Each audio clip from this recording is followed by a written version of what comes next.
انہی کے دامن سے پھوٹتی ہے۔ ان کی زبان جب زہر اگلنے لگے اور ان کے لفظ شعلے بن جائیں تو معاشرے بسم ہو کے رہ جاتے ہیں اور معاشرے جل کے خاشاک ہو جاتے ہیں۔ اس لیے خاص طور پہ اس طبقے کو اپنا ہمیشہ محاسبہ کرنے کی ضرورت ہے کہ ہمارے عمل سے، ہمارے رویے سے، طرز زندگی سے، ہماری گفتگو سے، ہمارے کسی لہجے سے کسی کے لیے تفریق، تشتت، افتراق اور لڑائی پیدا نہ ہو۔ تو یہ بات بہت ہی اہم ہے جو اللہ کے محبوب علیہ الصلوۃ والسلام نے بیان فرمائی۔ اللہ کے محبوب علیہ السلام فرماتے ہیں میں نے ایک منظر دیکھا، ایک سوراخ ہے، اس سے ایک بیل نکلتا ہے، نکلنے کے بعد دوبارہ گھسنے کی کوشش کرتا ہے لیکن گھس نہیں پاتا۔ تو میں نے جبریل سے پوچھا کہ یہ کیا ماجرا ہے؟ تو جبریل نے کہا کہ حضور یہ ان لوگوں کی مثال بیان کی ہے جو زبان سے بڑا بول نکال دیتے ہیں اور پھر دوبارہ اس کو لینا چاہتے ہیں تو پھر وہ واپسی نہیں ہو سکتی۔ بعض اوقات آپ کوئی ایسی بات کر دیتے ہیں جس سے فتنہ پھیلنا شروع ہو جاتا ہے، جس سے شر پھیلنا شروع ہو جاتی ہے، جس سے معاشرے کے اندر تشتت اور افتراق پیدا ہونا شروع ہو جاتا ہے، جس سے لوگ آپس میں الجھ پڑتے ہیں۔ تو آپ آرام سے زبان سے کوئی جملہ نکال دیتے ہیں لیکن بعد میں اس کو واپس لینا چاہیں لیکن وہ شر پھیل چکی ہوتی۔ تو اسی لیے ہمارے بزرگوں نے ہمیں یہ کہا ہے کہ بولنے سے پہلے 100 مرتبہ بات کو تول لو، غور کر لو، فکر کر لو۔ کمان سے تیر نہ نکلا ہو، آپ کے پاس اختیار ہوتا ہے کہ جب چاہو اس کو پھینک لو، لیکن جب آپ کمان سے تیر چھوڑ چکے ہوں تو پھر آپ کا اختیار ختم ہو جاتا ہے۔ پھر وہ زخمی کرے، کسی کی موت کا سبب بنے یا وہ تیر ضائع چلا جائے، پھر تمہارا اختیار نہیں ہوتا۔ تو بولنے سے قبل ضرور سوچو کہ میری زبان سے نکلا ہوا کوئی جملہ اس معاشرے پر کیا اثر پیدا کرے گا، اور جب زبان سے جملہ نکل گیا تو پھر آپ کے اختیار میں نہیں ہے۔ تو یہ بہت ضروری ہے۔ اس وقت ہر بندہ جو زبان میں آئے بول دیتا ہے، ہر بندے کو اس وقت بولنے کی جو لت ہے، اور آج کل تو وہ سوشل میڈیا کے اوپر جو من میں آیا تنہائی میں وہ لکھ دیا اور لکھ کے معاشرے کے اندر لوگوں کے اندر وہ چیز وائرل کر دی، جس طرح کی تصویر چاہا ڈال دی، لیکن پھر بعد میں وہ آپ کے اختیار میں چیز نہیں رہتی ہے۔ بلکہ اب تو اتنے بخسیس اور اتنے نیچ فطرت کے لوگ بھی سوشل میڈیا پہ بیٹھے ہوئے ہیں۔ کسی زمانے کے اندر جو گندے مزاج کے لوگ ہوتے تھے وہ واش روم کے اندر بیٹھ کر کے چھپ کے اپنے خوب سے باطن کا اظہار کرتے تھے، اور واش روم کی دیواروں کے اوپر جو ان کے من میں غلاظت ہوتی وہ لکھ دیا کرتے تھے۔ پبلک واش رومز کے اندر ایسے مناظر آپ نے بھی دیکھے ہوں گے کہ انسانیت کا سر شرم سے جھک جاتا ہے۔ ایسے چھوٹی سوچ کے لوگ وہاں بیٹھ کر کے جو ہے وہ لکھ دیا کرتے تھے۔ اب وہی لوگ، ان کو ایک سوشل میڈیا کا پلیٹ فارم مل گیا ہے اور وہ یہاں اپنے بند کمرے میں جو چاہیں لکھ کے اس کے اوپر ڈال دیں، اور اس کی شر اور اس کا فساد اور اس کی غلاظت اور اس کی گندگی کے چھینٹے کہاں کہاں تک پہنچتے ہیں، ان کو اس سے غرض نہیں ہوتی۔ تو ایک ایک حرف جو زبان سے نکلتا ہے، تمہارا قلم سے نکلا ہوا ایک ایک جملہ، اس کا حساب ہونا ہے قیامت کے دن۔ ایک ایک چیز کے بارے میں پوچھا جائے گا۔ اور آج اگر تم سوشل میڈیا پہ کوئی بات چھوڑتے ہو، یا کسی مجمع عام کے اندر کوئی بات کرتے ہو، یا تنہائی کے اندر کوئی بات کرتے ہو اور پھر اس کی شر پھیلتی ہے، تو وہ شر تو پھر سفر کرتی رہے گی۔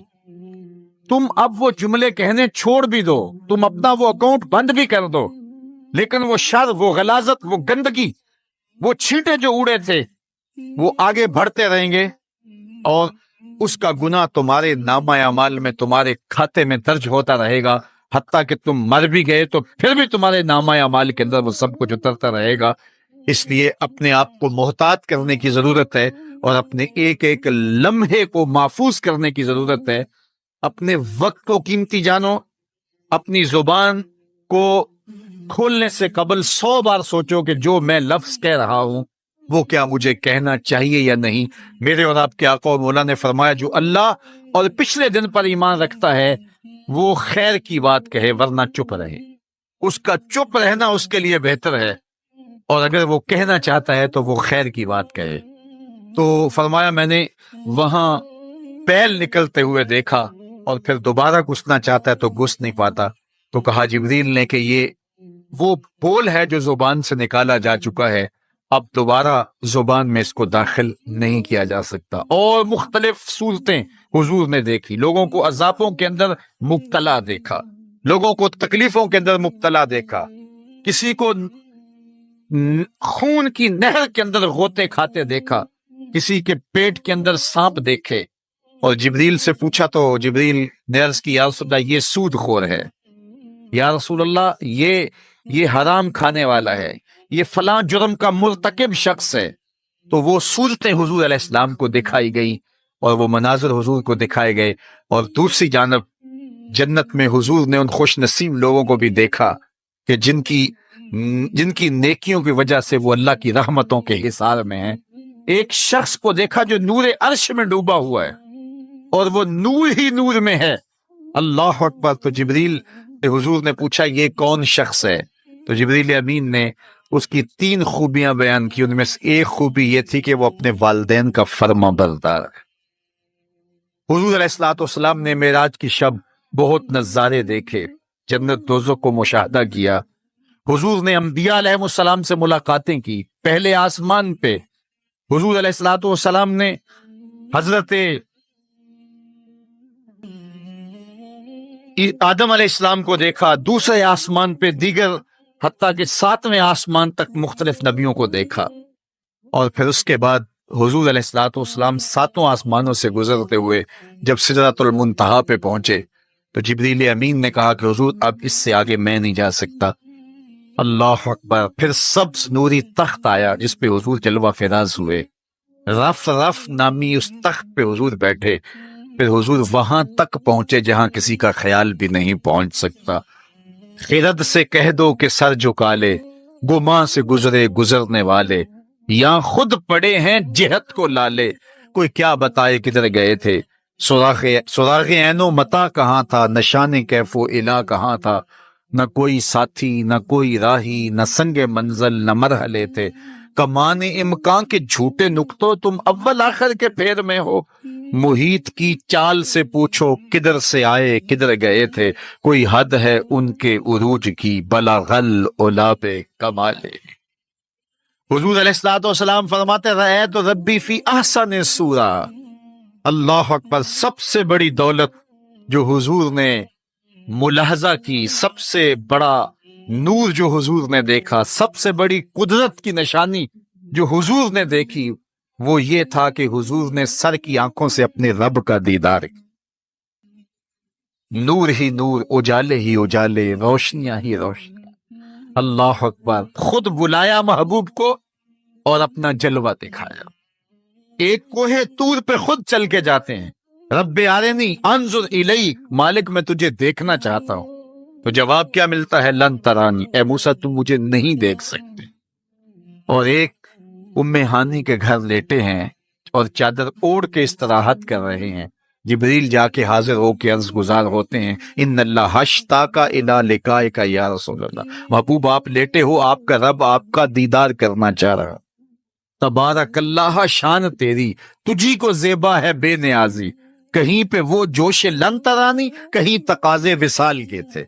ایک کوہ طور پہ خود چل کے جاتا ہے اور دیدار کی طلب کرتا ہے، مالک میں تجھے دیکھنا چاہتا ہوں۔ جواب کیا ملتا ہے؟ لن ترانی، اے موسیٰ تم نہیں دیکھ سکتے۔ اہم اسرار ہوتا ہے بار بار، یا اللہ میں تجھے دیکھنا چاہتا ہوں۔ علماء نے لکھا جب یہ کہہ دیا گیا تم نہیں دیکھ سکتے تو پھر تقاضا کیوں تھا؟ کہا اس لیے کہ رب کا کلام سنا تھا، اس لیے تڑپ تھی، جس کے کلام میں اتنا لطف ہے دیدار کا مزہ کیا ہوگا۔ تو کہا تھا مالک میں تجھے دیکھنا چاہتا ہوں۔ اچھا اگر مجھے دیکھنا چاہتے انظر الی الجبل، اس پہاڑ کو دیکھو، اگر یہ اپنی جگہ پہ کھڑا رہا تو تم مجھے دیکھ لو۔ اللہ نے اپنی رویت کو استقرار جبل کے ساتھ معلق کر دیا۔ علامہ سعد الدین تفتازانی علیہ رحمہ نے شرح عقائد نسفیہ میں اس پہ گفتگو کی ہے کہ ممکن کے ساتھ معلق بھی ممکن ہوتا ہے، گویا اللہ کا دیدار ممکن ہے۔ تو اللہ تعالیٰ جل شانہ نے کہا کہ اس پہاڑ کو دیکھو، یہ اگر اپنی جگہ ٹھہرا رہا تو تم مجھے دیکھ لو گے، یہ الگ بات ہے۔ کہ وہ پہاڑ ٹھہر نہ سکا، اللہ کے جلووں کی تاب نہ لا سکا۔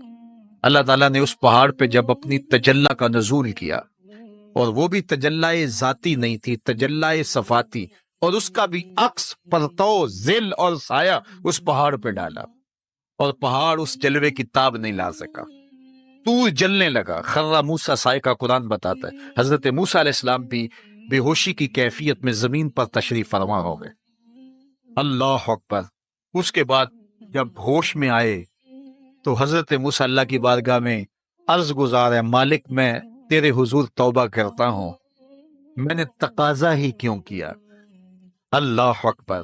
جلووں کی تاب نہیں لا سکے، اور وہ تجلی ذاتی بھی نہیں تھی، تجلی صفاتی تھی، اور وہ بھی تجلی صفاتی کا عکس تھا، سایہ تھا، اور وہ بھی پہاڑ پہ پڑا، پہاڑ سے منعکس ہو کے حضرت موسیٰ علیہ السلام پہ آیا، لیکن تاب نہیں لا سکے۔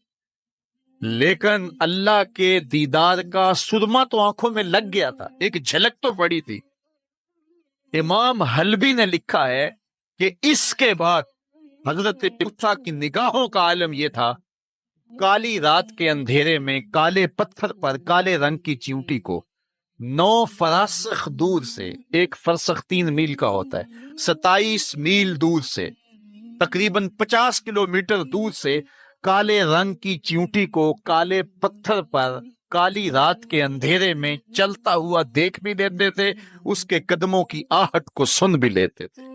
یہ اللہ کا کلام سننے کی وجہ سے کانوں میں یہ سماعت آ گئی، اور اللہ کا دیدار کرنے کی وجہ سے آنکھوں میں یہ توانائی آ گئی کہ 50 کلومیٹر دور کالی رات کے اندھیرے میں، شب دیجور کی ظلمتوں میں، کالے رنگ کی چیونٹی کو چلتا ہوا دیکھتے بھی، اس کے قدموں کی سرسراہٹ کو سنتے بھی۔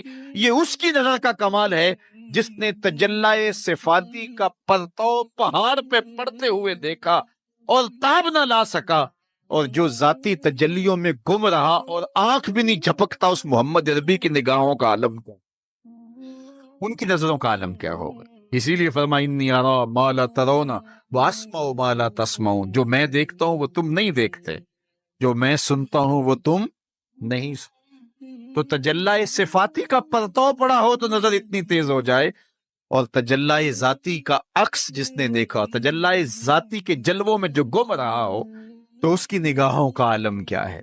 اللہ اکبر۔ یہاں تو خرّ موسیٰ صاعقہ ہے، وہاں کیا ہے، ما زاغ البصر وما طغی۔ آنکھ نہ ہی تو چندھیائی اور نہ حد ادب سے متجاوز ہوئی۔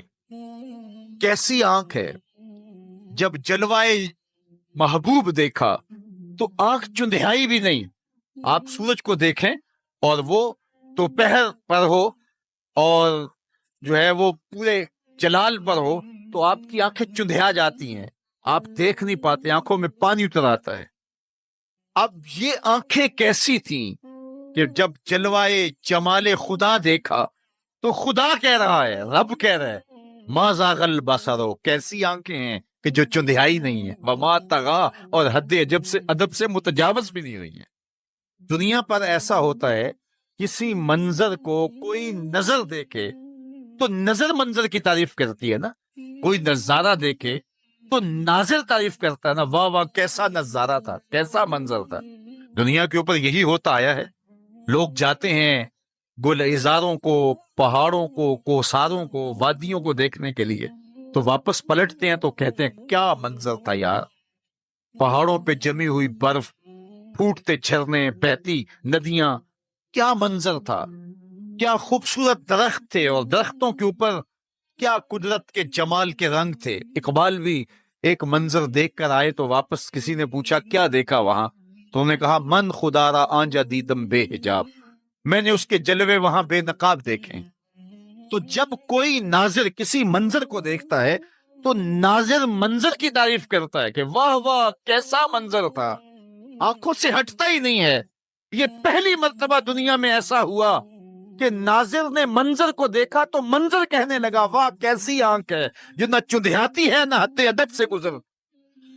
یہ پہلی بار ایسا ہوا، ما زاغ البصر وما طغی۔ تو محبوب کریم نے، اللہ اکبر، اگر یہ کہا جائے کہ حضور کی روح نے معراج کیا تھا، یہ خواب دیکھی تھی، تو یہ آیت اس کی دلیل ہے کہ جب خواب دیکھی جاتی ہے تو یہ آنکھیں بند ہوتی ہیں. خواب خیال سے دیکھی جاتی ہے. وہ ایک خیال ہے جو پرواز کرتا ہے، اس کا تعلق دماغ سے ہوتا ہے. اور اگر روح کا دیکھنا ہو تو وہ روح بھی آنکھوں سے نہیں دیکھتی، ان آنکھوں سے، اس کی روح کی اپنی آنکھیں ہیں. تو جب آنکھوں کا ذکر کیا کہ آنکھ چندھیائی نہیں اور گزری نہیں، تو محبوب پتا چلا کہ جو جلوہ دیکھا تھا وہ خواب نہیں دیکھا تھا، وہ اس آنکھ نے دیکھا تھا. جو جلوہ دیکھا تھا وہ آنکھ نے دیکھا تھا، اسی لیے تو بات آنکھ پہ ہو رہی ہے. ما زاغ البصر وما طغى، آنکھ چندھیائی نہیں، حد ادب سے گزری نہیں. تو معلوم ہوا کہ جو دیکھا تھا وہ آنکھ نے دیکھا ہے، اسی لیے تو آنکھ کی بات ہو رہی ہے. اور پھر ایک اور بات سنو، آگے قرآن کہتا ہے ما کذب الفؤاد ما رأى، جو آنکھ نے دیکھا دل نے اس کی تکذیب نہیں کی. یعنی جب آنکھ نے وہ جلوہ دیکھا تو آنکھ نے دل سے پوچھا کہ یہ وہی ہے، کیونکہ دل میں تو وہ پہلے ہی رہتا تھا، دل میں تو بسیرے پہلے ہی تھے، دل میں پہلے ہی تھے. دیکھو کسی نے کسی کو نہ دیکھا ہو اور وہ کسی کے ساتھ اس کو دیکھنے جائے، تو جس کے ساتھ وہ دیکھنے گیا اس نے دیکھا ہو تو اس کو لگے کہ یہ وہی ہے، تو وہ اس سے پوچھتا ہے جناب یہ وہی ہے. تو اس نے دیکھا ہو تو وہ تصدیق کر دیتا، اور اگر اس نے بھی نہ دیکھا ہو تو پھر اسے کوئی پوچھتا بھی نہیں، کیونکہ ہم بھئی ایک جیسے ہیں، تم نے بھی نہیں دیکھا میں نے بھی نہیں دیکھا. تو جب کسی نے پہلے دیکھا ہوا ہو تو پھر دوسرا اس کو پوچھتا ہے ہاں وہی ہے، اور وہ کہتا ہے ہاں وہی ہے. اور وہ یہ تب کہہ سکتا ہے کہ اس نے پہلے دیکھا ہو جب جمال الہی کو نگاہ مصطفیٰ نے دیکھا، تو نگاہ نے دل سے پوچھا یہ وہی ہے، یہ وہی ہے جو دل میں درد بن کے رہتا ہے، یہ وہی ہے. ما کذب الفؤاد ما رأى، قرآن بتاتا ہے پھر جب آنکھ نے پوچھا نا دل سے تو دل نے تکذیب نہیں کی، دل نے کہا ہاں یہ وہی ہے. اب یہاں ایک جملہ کہتا ہوں اور میری تقریر یہاں اختتام کو بھی پہنچ جائے گی، تو یہ آپ کے لیے کافی قوی غذا ہوگی اور روح کو سرشار رکھے گی. اور وہ یہ کہ جو دل میں رہتا ہو وہ آنکھوں کے سامنے آئے، اسے تو معراج کہتے ہیں. جو دل میں بستا ہو وہ آنکھوں کے سامنے آ جائے، اسے ہی تو معراج کہتے ہیں. اس لیے دل نے تو پہلے ہی دیکھا تھا، دل میں تو وہ پہلے ہی رہتا تھا. آج شب جو ہے وہ آنکھ نے دیکھا تو آنکھ جو ہے وہ تڑپ کے دل سے پوچھتی ہے وہی ہے. اللہ اکبر. تو پھر آنکھ نے جب پوچھا تو دل نے ما کذب الفؤاد، دل نے تکذیب نہیں کی بلکہ دل نے تصدیق کی.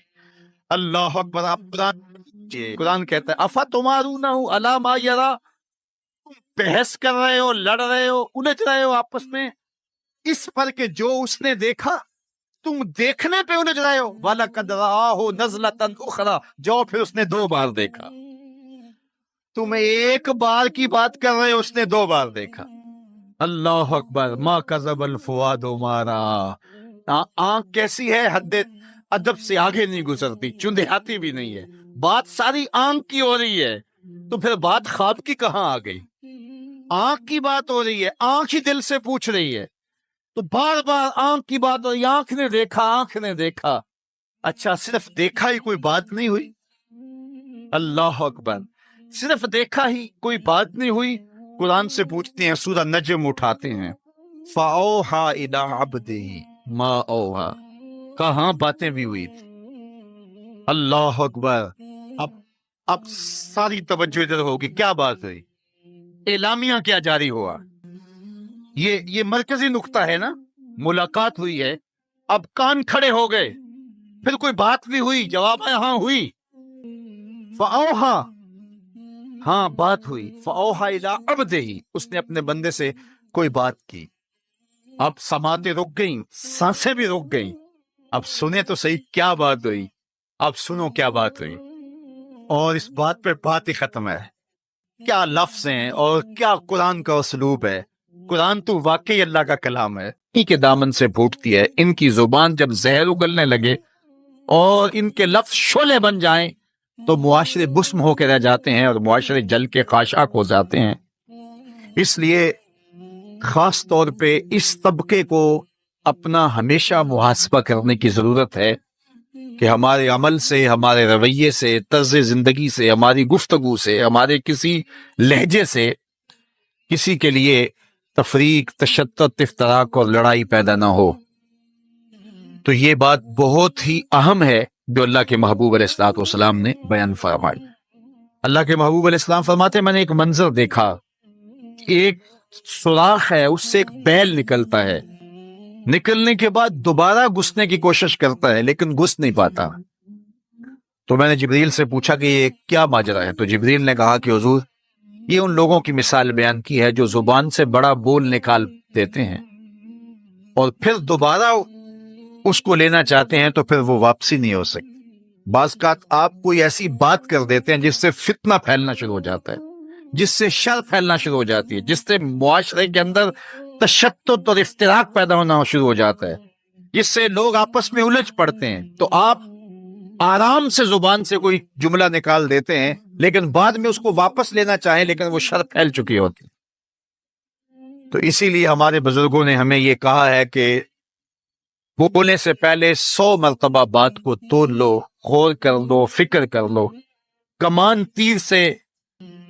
سے تیر نہ نکلا ہو، آپ کے پاس اختیار ہوتا ہے کہ جب چاہو اس کو پھینک لو، لیکن جب آپ کمان سے تیر چھوڑ چکے ہوں تو پھر آپ کا اختیار ختم ہو جاتا ہے، پھر وہ زخمی کرے، کسی کی موت کا سبب بنے یا وہ تیر ضائع چلا جائے، پھر تمہارا اختیار نہیں ہوتا۔ تو بولنے سے قبل ضرور سوچو کہ میری زبان سے نکلا ہوا کوئی جملہ اس معاشرے پر کیا اثر پیدا کرے گا، اور جب زبان سے جملہ نکل گیا تو پھر آپ کے اختیار میں نہیں ہے۔ تو یہ بہت ضروری ہے۔ اس وقت ہر بندہ جو زبان میں آئے بول دیتا ہے، ہر بندے کو اس وقت بولنے کی جو لت ہے، اور آج کل تو وہ سوشل میڈیا کے اوپر جو من میں آیا تنہائی میں وہ لکھ دیا، اور لکھ کے معاشرے کے اندر لوگوں کے اندر وہ چیز وائرل کر دی، جس طرح کی تصویر چاہا ڈال دی، لیکن پھر بعد میں وہ آپ کے اختیار میں چیز نہیں رہتی ہے۔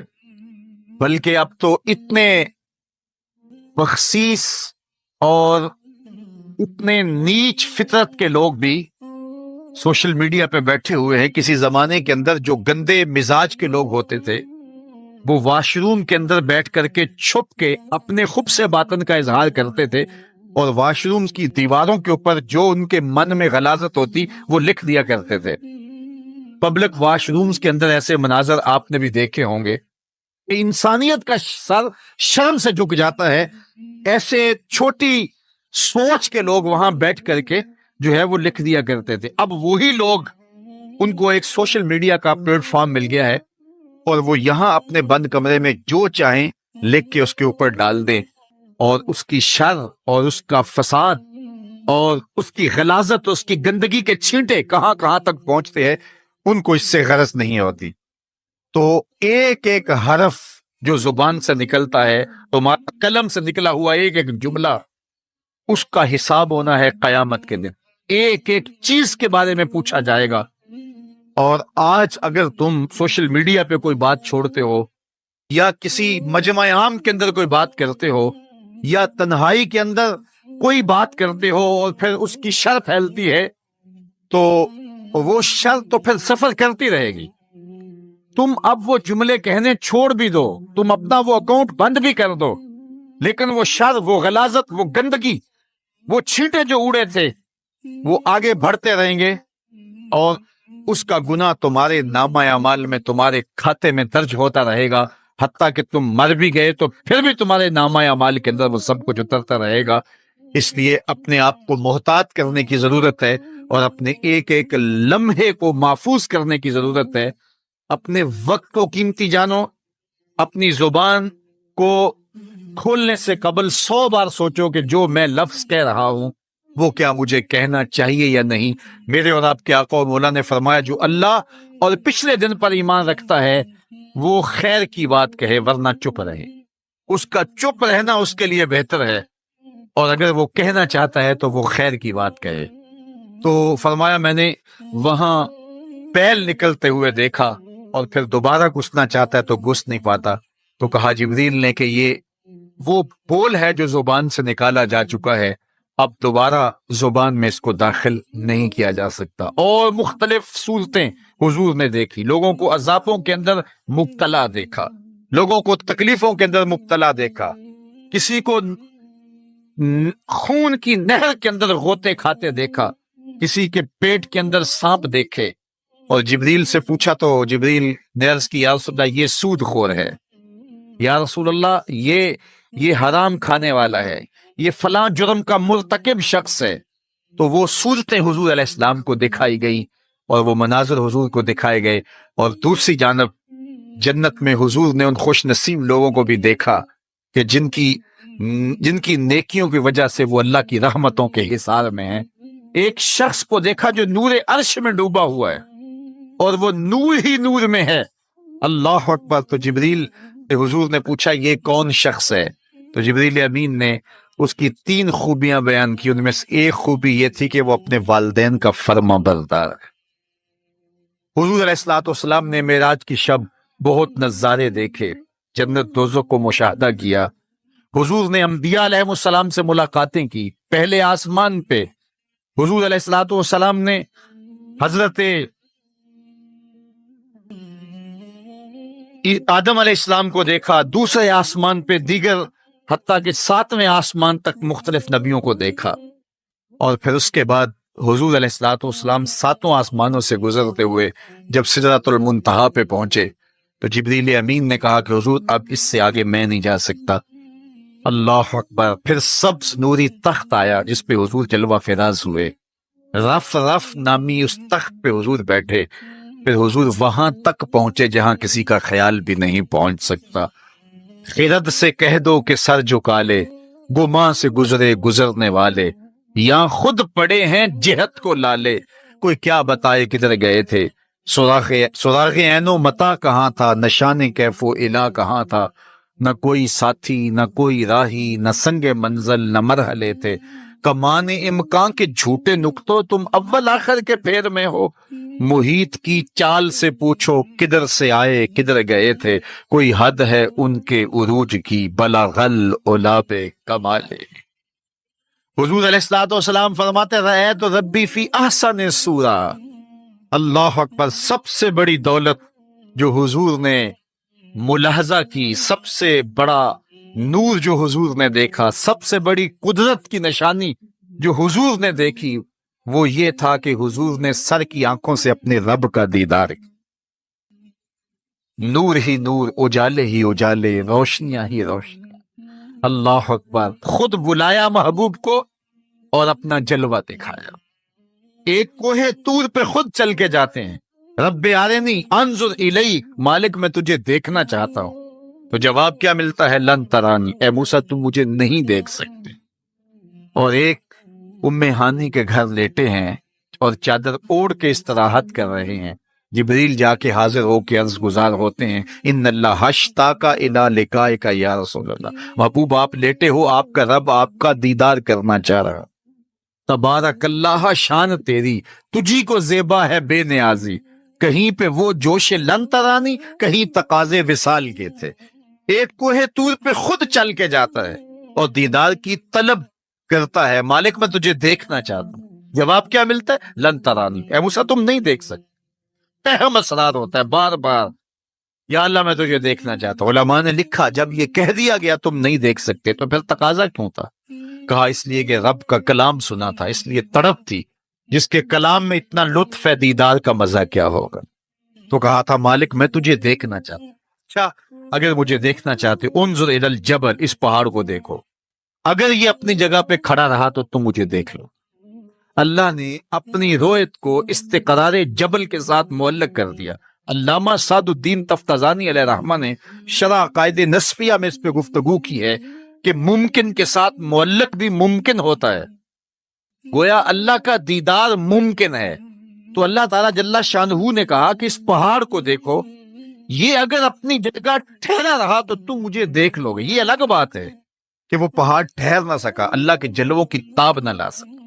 اللہ تعالیٰ نے اس پہاڑ پہ جب اپنی تجلی کا نزول کیا، اور وہ بھی تجلی ذاتی نہیں تھی، تجلی صفاتی، اور اس کا بھی عکس، پرتو، ظل اور سایہ اس پہاڑ پہ ڈالا، اور پہاڑ اس جلوے کی تاب نہیں لا سکا، طور جلنے لگا، خرا موسیٰ صاعقہ قرآن بتاتا ہے۔ حضرت موسیٰ علیہ السلام بھی بے ہوشی کی کیفیت میں زمین پر تشریف فرما ہو گئے۔ اللہ اکبر۔ اس کے بعد جب ہوش میں آئے تو حضرت موسیٰ اللہ کی بارگاہ میں عرض گزار ہے، مالک میں تیرے حضور توبہ کرتا ہوں، میں نے تقاضا ہی کیوں کیا۔ اللہ اکبر۔ جلووں کی تاب نہیں لا سکے، اور وہ تجلی ذاتی بھی نہیں تھی، تجلی صفاتی تھی، اور وہ بھی تجلی صفاتی کا عکس تھا، سایہ تھا، اور وہ بھی پہاڑ پہ پڑا، پہاڑ سے منعکس ہو کے حضرت موسیٰ علیہ السلام پہ آیا، لیکن تاب نہیں لا سکے۔ لیکن اللہ کے دیدار کا سرما تو آنکھوں میں لگ گیا تھا، ایک جھلک تو پڑی تھی۔ امام حلبی نے لکھا ہے کہ اس کے بعد حضرت موسیٰ کی نگاہوں کا عالم یہ تھا، کالی رات کے اندھیرے میں کالے پتھر پر کالے رنگ کی چیونٹی کو 9 فراسخ دور سے، ایک فرسخ 3 میل کا ہوتا ہے، 27 میل دور سے، تقریباً 50 کلومیٹر دور سے کالے رنگ کی چیونٹی کو کالے پتھر پر کالی رات کے اندھیرے میں چلتا ہوا دیکھ بھی لیتے تھے، اس کے قدموں کی آہٹ کو سن بھی لیتے تھے۔ یہ اللہ کا کلام سننے کی وجہ سے کانوں میں یہ سماعت آ گئی، اور اللہ کا دیدار کرنے کی وجہ سے آنکھوں میں یہ توانائی آ گئی کہ 50 کلومیٹر دور کالی رات کے اندھیرے میں شب دیجور کی ظلمتوں میں کالے رنگ کی چیونٹی کو چلتا ہوا دیکھتے بھی، اس کے قدموں کی سرسراہٹ کو سنتے بھی۔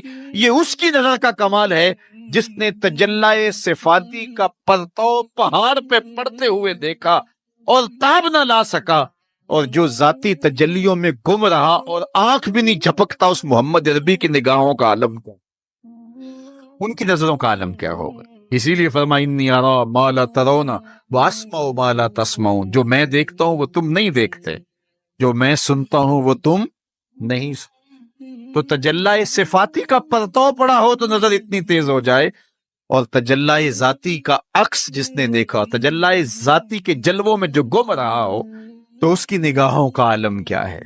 اللہ اکبر۔ یہاں تو خرا موسیٰ صاعقہ ہے، وہاں کیا ما زاغ البصر وما طغی، آنکھ نہ ہی تو چندھیائی اور نہ حد ادب سے متجاوز ہوئی۔ کیسی آنکھ ہے، جب جلوائے محبوب دیکھا تو آنکھ چندھیائی بھی نہیں۔ آپ سورج کو دیکھیں اور وہ دوپہر پر ہو اور جو ہے وہ پورے جلال پر ہو تو آپ کی آنکھیں چندھیا جاتی ہیں، آپ دیکھ نہیں پاتے، آنکھوں میں پانی اتر آتا ہے۔ اب یہ آنکھیں کیسی تھیں کہ جب جلوائے جمال خدا دیکھا تو خدا کہہ رہا ہے، رب کہہ رہا ہے ما زاغ البصر، کیسی آنکھیں ہیں کہ جو چندھیائی نہیں ہے، وما طغی، اور حد ادب سے متجاوز بھی نہیں ہوئی ہیں۔ دنیا پر ایسا ہوتا ہے، کسی منظر کو کوئی نظر دیکھے تو نظر منظر کی تعریف کرتی ہے نا، کوئی نظارہ دیکھے تو ناظر تعریف کرتا ہے نا، واہ واہ کیسا نظارہ تھا، کیسا منظر تھا۔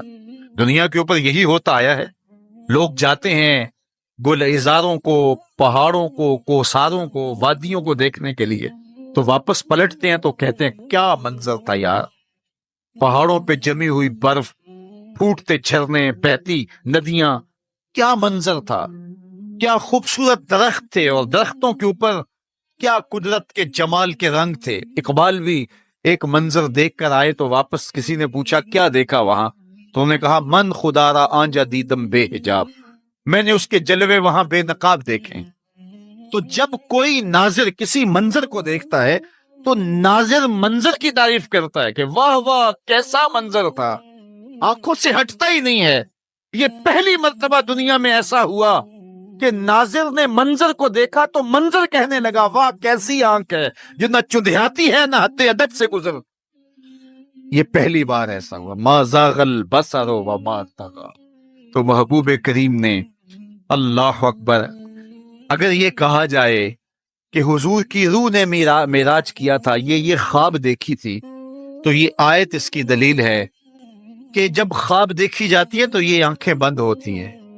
خواب خیال سے دیکھی جاتی ہے، وہ ایک خیال ہے جو پرواز کرتا ہے، اس کا تعلق دماغ سے ہوتا ہے، اور اگر روح کا دیکھنا ہو تو وہ روح بھی آنکھ آنکھوں سے نہیں دیکھتی، ان آنکھوں سے، اس کی روح کی اپنی آنکھیں ہیں۔ تو جب آنکھوں کا ذکر کیا کہ آنکھ چندھیائی نہیں اور گزری نہیں، تو محبوب پتا چلا کہ جو جلوہ دیکھا تھا وہ خواب نہیں دیکھا تھا، وہ اس آنکھ نے دیکھا تھا۔ جو جلوہ دیکھا تھا وہ آنکھ نے دیکھا تھا، اسی لیے تو بات آنکھ پہ ہو رہی ہے۔ ما زاغ البصر وما طغى، آنکھ چندھیائی نہیں، حد ادب سے گزری نہیں، تو معلوم ہوا کہ جو دیکھا تھا وہ آنکھ نے دیکھا ہے، اسی لیے تو آنکھ کی بات ہو رہی ہے۔ اور پھر ایک اور بات سنو، آگے قرآن کہتا ہے ما کذب الفؤاد ما رأى، جو آنکھ نے دیکھا دل نے اس کی تکذیب نہیں کی۔ یعنی جب آنکھ نے وہ جلوہ دیکھا تو آنکھ نے دل سے پوچھا کہ یہ وہی ہے، کیونکہ دل میں تو وہ پہلے ہی رہتا تھا، دل میں تو بسیرے پہلے ہی تھے، دل میں پہلے ہی تھے۔ دیکھو کسی نے کسی کو نہ دیکھا ہو اور وہ کسی کے ساتھ اس کو دیکھنے جائے، تو جس کے ساتھ وہ دیکھنے گیا اس نے دیکھا ہو تو اس کو لگے کہ یہ وہی ہے، تو وہ اس سے پوچھتا ہے جناب یہ وہی ہے، تو اس نے دیکھا ہو تو وہ تصدیق کر لیتا، اور اگر اس نے بھی نہ دیکھا ہو تو پھر اسے کوئی پوچھتا بھی نہیں، کیونکہ ہم بھئی ایک جیسے ہیں، تم نے بھی نہیں دیکھا میں نے بھی نہیں دیکھا۔ تو جب کسی نے پہلے دیکھا ہوا ہو تو پھر دوسرا اس کو پوچھتا ہے ہاں وہی ہے، اور وہ کہتا ہے ہاں ہاں وہی ہے، اور وہ یہ تب کہہ سکتا ہے کہ اس نے پہلے دیکھا ہو۔ جب جمال الہی کو نگاہ مصطفیٰ نے دیکھا تو نگاہ نے دل سے پوچھا یہ وہی ہے، یہ وہی ہے جو دل میں درد بن کے رہتا ہے، یہ وہی ہے۔ ما کذب الفؤاد ما رأى، قرآن بتاتا ہے پھر جب آنکھ نے پوچھا نا دل سے تو دل نے تکذیب نہیں کی، دل نے کہا ہاں یہ وہی ہے۔ اب یہاں ایک جملہ کہتا ہوں اور میری تقریر یہاں اختتام کو بھی پہنچ جائے گی، تو یہ آپ کے لیے کافی قوی غذا ہوگی اور روح کو سرشار رکھے گی، اور وہ یہ کہ جو دل میں رہتا ہو وہ آنکھوں کے سامنے آئے، اسے تو معراج کہتے ہیں۔ جو دل میں بستا ہو وہ آنکھوں کے سامنے آ جائے، اسے ہی تو معراج کہتے ہیں۔ اس لیے دل نے تو پہلے ہی دیکھا تھا، دل میں تو وہ پہلے ہی رہتا تھا۔ آج شب جو ہے وہ آنکھ نے دیکھا تو آنکھ جو ہے وہ تڑپ کے دل سے پوچھتی ہے وہی ہے۔ اللہ اکبر۔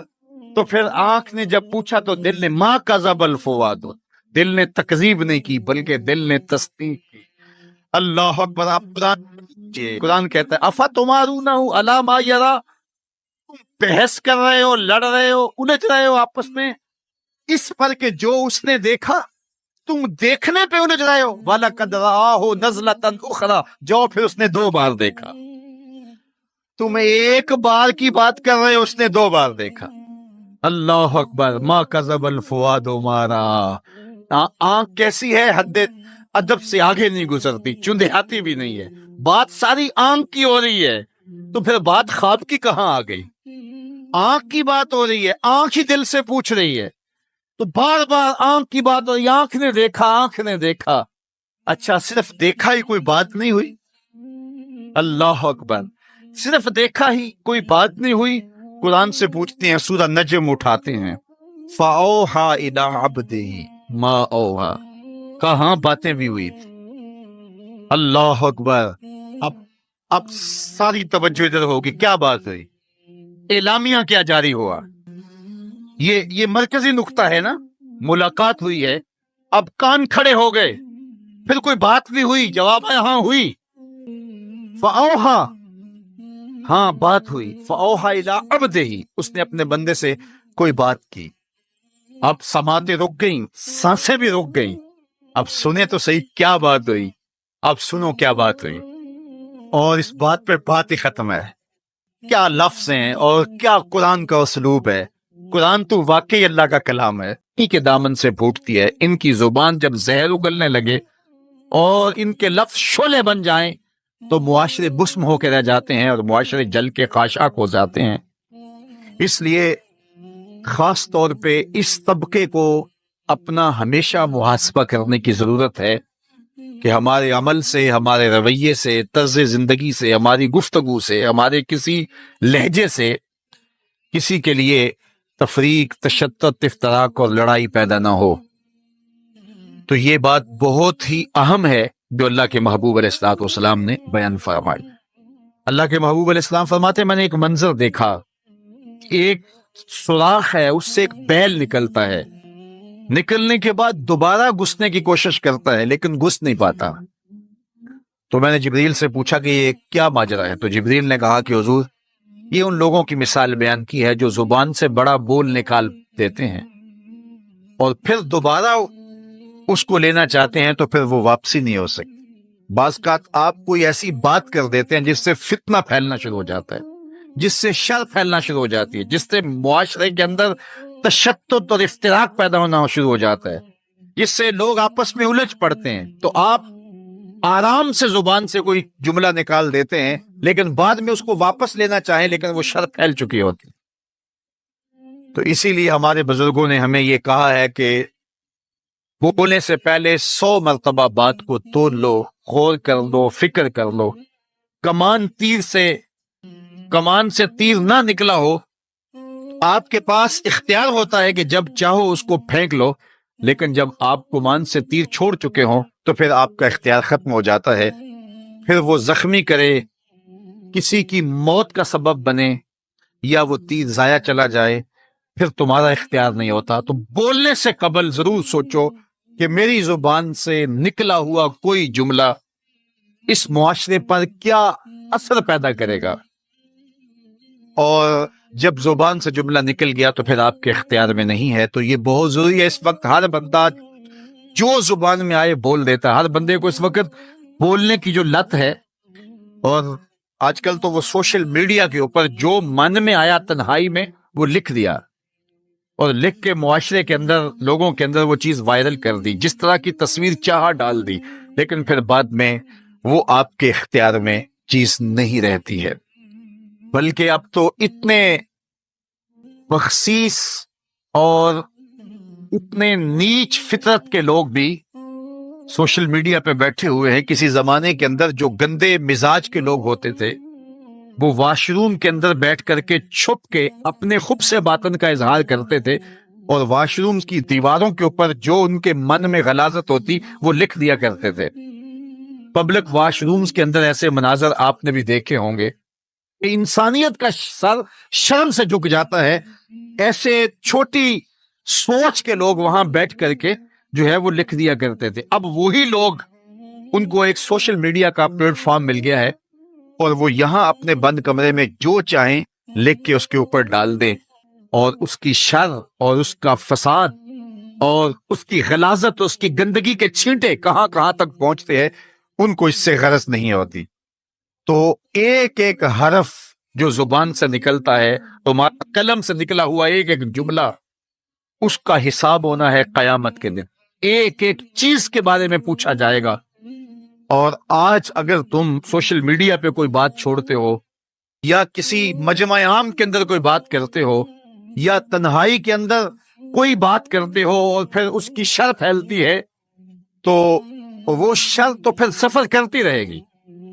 تم اب وہ جملے کہنے چھوڑ بھی دو، تم اپنا وہ اکاؤنٹ بند بھی کر دو، لیکن وہ شر، وہ غلاظت، وہ گندگی، وہ چھینٹے جو اڑے تھے وہ آگے بڑھتے رہیں گے، اور اس کا گناہ تمہارے نامہ اعمال میں، تمہارے کھاتے میں درج ہوتا رہے گا، حتیٰ کہ تم مر بھی گئے تو پھر بھی تمہارے نامہ اعمال کے اندر وہ سب کچھ اترتا رہے گا۔ اس لیے اپنے آپ کو محتاط کرنے کی ضرورت ہے، اور اپنے ایک ایک لمحے کو محفوظ کرنے کی ضرورت ہے۔ اپنے وقت کو قیمتی جانو۔ اپنی زبان کو کھولنے سے قبل 100 بار سوچو کہ جو میں لفظ کہہ رہا ہوں وہ کیا مجھے کہنا چاہیے یا نہیں۔ میرے اور آپ کے آقا و مولا نے فرمایا جو اللہ اور پچھلے دن پر ایمان رکھتا ہے وہ خیر کی بات کہے ورنہ چپ رہے۔ اس کا چپ رہنا اس کے لیے بہتر ہے، اور اگر وہ کہنا چاہتا ہے تو وہ خیر کی بات کہے۔ تو فرمایا میں نے وہاں بیل نکلتے ہوئے دیکھا، اور پھر دوبارہ گھسنا چاہتا ہے تو گھس نہیں پاتا۔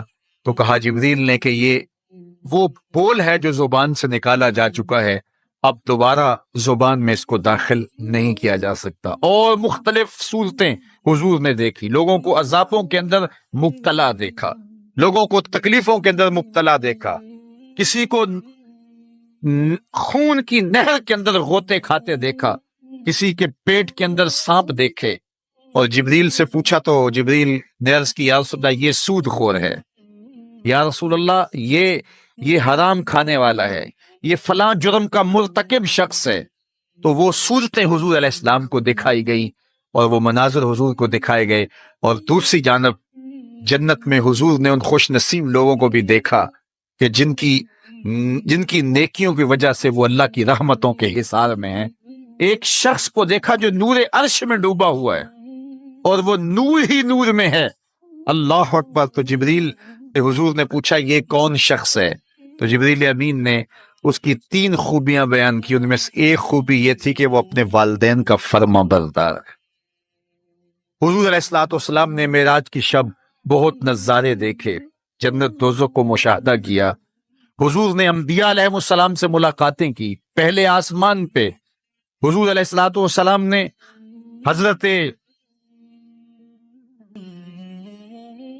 آدم علیہ السلام کو دیکھا، دوسرے آسمان پہ دیگر حتیٰ کہ 7ویں آسمان تک مختلف نبیوں کو دیکھا، اور پھر اس کے بعد حضور علیہ الصلوۃ والسلام 7 آسمانوں سے گزرتے ہوئے جب سدرۃ المنتہا پہ پہنچے تو جبریل امین نے کہا کہ حضور اب اس سے آگے میں نہیں جا سکتا۔ اللہ اکبر۔ پھر سبز نوری تخت آیا جس پہ حضور جلوہ فراز ہوئے، رف رف نامی اس تخت پہ حضور بیٹھے۔ پھر حضور وہاں تک پہنچے جہاں کسی کا خیال بھی نہیں پہنچ سکتا۔ خرد سے کہہ دو کہ سر جھکا لے، گماں سے گزرے گزرنے والے، یہاں خود پڑے ہیں جہت کو لالے، کوئی کیا بتائے کدھر گئے تھے، سراغ عین و متا کہاں تھا، نشان کیف و الا کہاں تھا، نہ کوئی ساتھی نہ کوئی راہی، نہ سنگ منزل نہ مرحلے تھے، کمان امکان کے جھوٹے نکتوں تم اول آخر کے پھیر میں ہو، محیط کی چال سے پوچھو کدھر سے آئے کدھر گئے تھے، کوئی حد ہے ان کے عروج کی، بلغل اولاب کمالے۔ حضور علیہ الصلوۃ والسلام فرماتے رأیت ربی فی احسن صورہ۔ اللہ اکبر۔ سب سے بڑی دولت جو حضور نے ملاحظہ کی، سب سے بڑا نور جو حضور نے دیکھا، سب سے بڑی قدرت کی نشانی جو حضور نے دیکھی، وہ یہ تھا کہ حضور نے سر کی آنکھوں سے اپنے رب کا دیدار کیا۔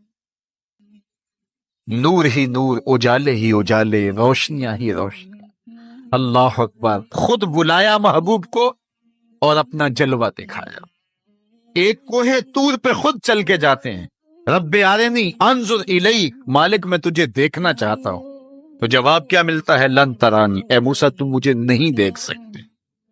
اور ایک ام ہانی کے گھر لیٹے ہیں اور چادر اوڑھ کے استراحت کر رہے ہیں، جبریل جا کے حاضر ہو کے عرض گزار ہوتے ہیں ان اللہ اشتاق الی لقائک یا رسول اللہ، محبوب آپ لیٹے ہو، آپ کا رب آپ کا دیدار کرنا چاہ رہا۔ تبارک اللہ، شان تیری، تجھی کو زیبا ہے بے نیازی، کہیں پہ وہ جوش لن ترانی، کہیں تقاضے وصال کے تھے۔ ایک کوہ طور پہ خود چل کے جاتا ہے اور دیدار کی طلب کرتا ہے، مالک میں تجھے دیکھنا چاہتا ہوں۔ جواب کیا ملتا ہے؟ لن ترانی، اے موسیٰ تم نہیں دیکھ سکتے۔ اہم اسرار ہوتا ہے بار بار، یا اللہ میں تجھے دیکھنا چاہتا ہوں۔ علماء نے لکھا جب یہ کہہ دیا گیا تم نہیں دیکھ سکتے تو پھر تقاضا کیوں تھا؟ کہا اس لیے کہ رب کا کلام سنا تھا، اس لیے تڑپ تھی، جس کے کلام میں اتنا لطف ہے دیدار کا مزہ کیا ہوگا۔ تو کہا تھا مالک میں تجھے دیکھنا چاہتا ہوں۔ اچھا اگر مجھے دیکھنا چاہتے انظر الی الجبل، اس پہاڑ کو دیکھو، اگر یہ اپنی جگہ پہ کھڑا رہا تو تم مجھے دیکھ لو۔ اللہ نے اپنی رویت کو استقرار جبل کے ساتھ معلق کر دیا۔ علامہ سعد الدین تفتازانی علیہ رحمہ نے شرح عقائد نصفیہ میں اس پہ گفتگو کی ہے کہ ممکن کے ساتھ معلق بھی ممکن ہوتا ہے، گویا اللہ کا دیدار ممکن ہے۔ تو اللہ تعالیٰ جل شانہ نے کہا کہ اس پہاڑ کو دیکھو، یہ اگر اپنی جگہ ٹھہرا رہا تو تم مجھے دیکھ لو گے۔ یہ الگ بات ہے کہ وہ پہاڑ ٹھہر نہ سکا، اللہ کے جلووں کی تاب نہ لا سکا۔ اللہ تعالیٰ نے اس پہاڑ پہ جب اپنی تجلی کا نزول کیا، اور وہ بھی تجلی ذاتی نہیں تھی، تجلی صفاتی، اور اس کا بھی عکس پرتو ظل اور سایہ اس پہاڑ پہ ڈالا، اور پہاڑ اس جلوے کی تاب نہیں لا سکا۔ طور جلنے لگا، خر موسیٰ سائے کا قرآن بتاتا ہے۔ حضرت موسیٰ علیہ السلام بھی بے ہوشی کی کیفیت میں زمین پر تشریف فرما ہو گئے۔ اللہ اکبر۔ اس کے بعد جب ہوش میں آئے تو حضرت موسیٰ اللہ کی بارگاہ میں عرض گزار ہے، مالک میں تیرے حضور توبہ کرتا ہوں، میں نے تقاضا ہی کیوں کیا۔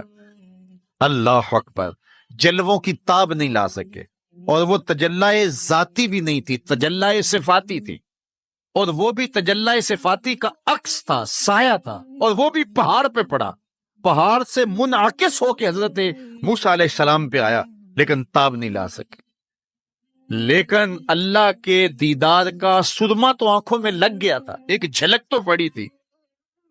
امام حلبی نے لکھا ہے کہ اس کے بعد حضرت موسیٰ کی نگاہوں کا عالم یہ تھا، کالی رات کے اندھیرے میں کالے پتھر پر کالے رنگ کی چیونٹی کو 9 فراسخ دور سے، ایک فرسخ 3 میل کا ہوتا ہے، 27 میل دور سے، تقریباً 50 کلومیٹر دور سے کالے رنگ کی چیونٹی کو کالے پتھر پر کالی رات کے اندھیرے میں چلتا ہوا دیکھ بھی لیتے تھے، اس کے قدموں کی آہٹ کو سن بھی لیتے تھے۔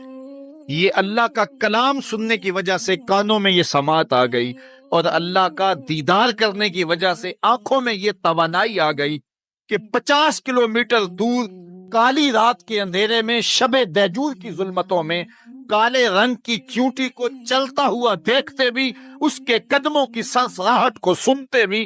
یہ اس کی نظر کا کمال ہے جس نے تجلی صفاتی کا پرتو پہاڑ پہ پڑتے ہوئے دیکھا اور تاب نہ لا سکا، اور جو ذاتی تجلیوں میں گم رہا اور آنکھ بھی نہیں جھپکتا اس محمد عربی کی نگاہوں کا عالم کو، ان کی نظروں کا عالم کیا ہوگا۔ اسی لیے فرمایا انی ارا ما لا ترون واسمع ما لا تسمعون، جو میں دیکھتا ہوں وہ تم نہیں دیکھتے، جو میں سنتا ہوں وہ تم نہیں سنتے۔ تو تجلی صفاتی کا پرتو پڑا ہو تو نظر اتنی تیز ہو جائے، اور تجلی ذاتی کا عکس جس نے دیکھا، تجلی ذاتی کے جلووں میں جو گم رہا ہو، تو اس کی نگاہوں کا عالم کیا ہے۔ اللہ اکبر۔ یہاں تو خضا موسیٰ صائقہ ہے، وہاں کیا ما زاغ البصر وما طغی، آنکھ نہ ہی تو چندھیائی اور نہ حد ادب سے متجاوز ہوئی۔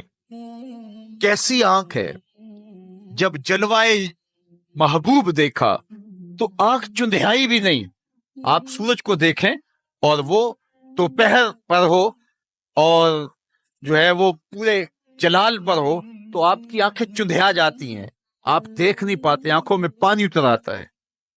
اب یہ آنکھیں کیسی تھیں کہ جب جلوائے جمال خدا دیکھا تو خدا کہہ رہا ہے، رب کہہ رہا ہے ما زاغ البصر، کیسی آنکھیں ہیں کہ جو چندھیائی نہیں ہے، وما طغی، اور حد ادب سے متجاوز بھی نہیں ہوئی ہیں۔ دنیا پر ایسا ہوتا ہے، کسی منظر کو کوئی نظر دیکھے تو نظر منظر کی تعریف کرتی ہے نا، کوئی نظارہ دیکھے تو ناظر تعریف کرتا ہے نا، واہ واہ کیسا نظارہ تھا، کیسا منظر تھا۔ دنیا کے اوپر یہی ہوتا آیا ہے، لوگ جاتے ہیں گلزاروں کو، پہاڑوں کو، کوساروں کو، وادیوں کو دیکھنے کے لیے، تو واپس پلٹتے ہیں تو کہتے ہیں کیا منظر تھا یار، پہاڑوں پہ جمی ہوئی برف، پھوٹتے جھرنے، بہتی ندیاں، کیا منظر تھا، کیا خوبصورت درخت تھے، اور درختوں کے اوپر کیا قدرت کے جمال کے رنگ تھے۔ اقبال بھی ایک منظر دیکھ کر آئے تو واپس کسی نے پوچھا کیا دیکھا وہاں، تو انہوں نے کہا من خدا را آنجا دیدم بے حجاب، میں نے اس کے جلوے وہاں بے نقاب دیکھے۔ تو جب کوئی ناظر کسی منظر کو دیکھتا ہے تو ناظر منظر کی تعریف کرتا ہے کہ واہ واہ کیسا منظر تھا، آنکھوں سے ہٹتا ہی نہیں ہے۔